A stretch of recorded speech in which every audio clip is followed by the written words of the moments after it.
तो हमारे साथ डॉक्टर हेमा मित्तल जी हैं जो फेफड़ों की बीमारी वाले जो बच्चे आते हैं उनको आईसीयू की जो ज़रूरत पड़ती है उसकी इंचार्ज है मैडम, चीफ है, उनसे बातचीत करेंगे। मैम, आप आज से उसको खोला गया है उस आईसीयू को, क्या खास होगा उसमें और किस तरह के मरीज जो हैं, जो बच्चे हैं, उनको उसमें एडमिट किया जाएगा?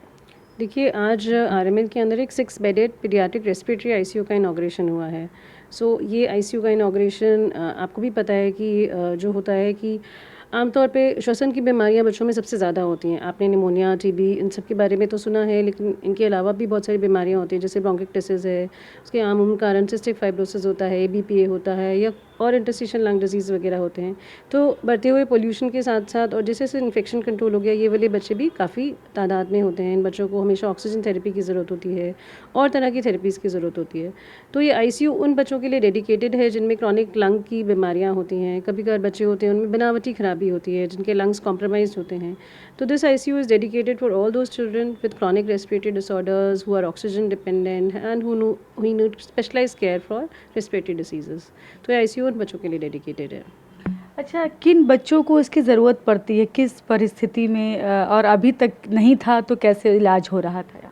देखिए, बच्चों को तो लंग तो एक ऐसी चीज़ है जिसको कुछ भी होता है तो उसको ऑक्सीजन की थेरेपी की ज़रूरत पड़ती है और वेंटिलेटर्स की। तो अमूमन ये बच्चे जो होते हैं वो नॉर्मल आईसीयूज़ के अंदर मैनेज हो रहे होते हैं। तो बिकॉज इन बच्चों को स्पेशलाइज केयर चाहिए होती है, तो उतना केयर उनको नॉर्मल आईसीयू में नहीं मिल पाता। So this is a specialised place where we can provide support to these children. दूसरा, जैसे हम सभी लोग जानते हैं कि निमोनिया बच्चों में बहुत ज़्यादा होता है, तो क्या कितने साल के बच्चों में सीवियर निमोनिया ज़्यादा होता है, देखने को मिलता है आपको? किस तरह के मरीज जो आते हैं? हाँ, देखिए, जो निमोनिया वाला जो है वो अंडर 5 वाले बच्चों के अंदर ज़्यादा होता है। जब बच्चे ज़्यादा छोटे होते हैं तो उनके अंदर ज़्यादा गंभीरता होती है। तो हमारा आईसीयू 1 महीने से लेकर 18 साल तक के बच्चों के लिए है। निमोनिया वाले बच्चों के लिए भी है जिनको आईसीयू वेंटिलेटर्स की ज़रूरत होती है। तो आपने कितने बेड्स हैं उस पर?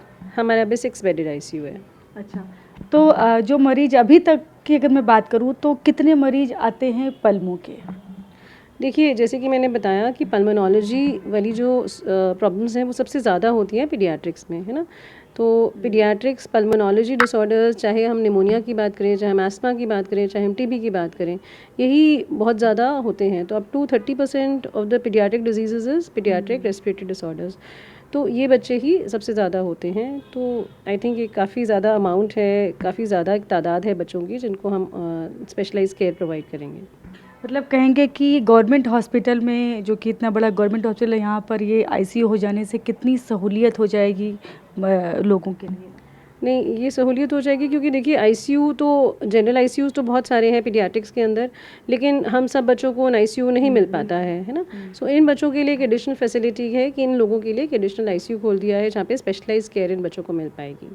Thank you so much ma'am. तो डॉक्टर हेमा मित्तल जी हैं जो कि चीफ बनाई गई हैं उस जो पल्मों का जो आईसीयू बनाया गया है खासतौर पे बच्चों के लिए जो खोला गया है, उसकी वो चीफ हैं। उनका कहना है कि सबसे ज़्यादा जो बीमारी होती है बच्चों में वो फेफड़ों की ही दिक्कत सबसे ज़्यादा आती है, सांस लेने में उनको ज़्यादा समस्या होती है। तो इस तरह के बच्चे, उनको आईसीयू की ज़रूरत होती थी, तो अभी तक थोड़ी मुश्किल आती थी। दूसरे पीडिया के जो दूसरे आईसीयू में, उसी में फ़िलहाल उनको एडमिट किया जाता था, लेकिन अब डेडिकेटेड आईसीयू हो गया है उनके लिए, तो उनका इलाज करना भी थोड़ा और बेहतर होगा उन मरीजों के लिए जो लोग प्राइवेट हॉस्पिटल की तरफ भाग जाते हैं। जब ऐसा उनको पूरी सुविधा नहीं मिल जाती है, तो ऐसे लोगों के लिए भी आरएमएल हॉस्पिटल में अभी सुविधा ये मिलेगी। कैमरा पर्सन अमित के साथ मैं शालिनी वाजपेयी, टीवी 9 बात बश दिल्ली।